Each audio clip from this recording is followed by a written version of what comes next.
காரைக்கால் மாவட்டத்தில் மக்களை தேடி மாவட்ட ஆட்சியர் குறைதீர் முகாம் ஓராண்டிற்கு பிறகு மீண்டும் தொடங்கப்பட்டுள்ளது.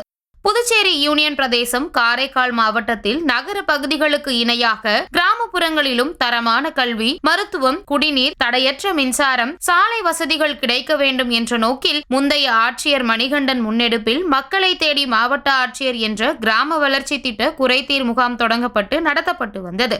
ஆனால் கடந்த ஓராண்டிற்கும் மேலாக இந்த நிகழ்ச்சி நடைபெறாமல் இருந்தது.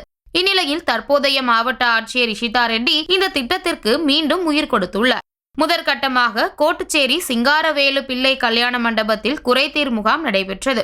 இந்த முகாமில் நெடுங்காடு தொகுதியை சேர்ந்த பல்வேறு கிராம மக்கள் திரளாக கலந்து கொண்டு சாலை, குடிநீர், மனைப்பட்டா, தடையற்ற மின்சாரம், கிராம சுகாதார மையம் உள்ளிட்ட அடிப்படை வசதிகள் கோரி மனுக்களை அளித்தனர். பொதுமக்களின் கோரிக்கைகளை உடனடியாக நிறைவேற்ற அந்தந்த துறை அதிகாரிகளுக்கு மாவட்ட ஆட்சியர் இஷிதா ரெட்டி உடனுக்குடன் உத்தரவிட்டார். ஓராண்டிற்கு பிறகு மக்களின் குறைகளை கேட்டு ஆட்சியர் உடனடியாக நடவடிக்கை எடுத்த இந்த செயல்பாடு அப்பகுதி மக்களிடையே பெரும் உற்சாகத்தையும் வரவேற்பையும் ஏற்படுத்தியுள்ளது.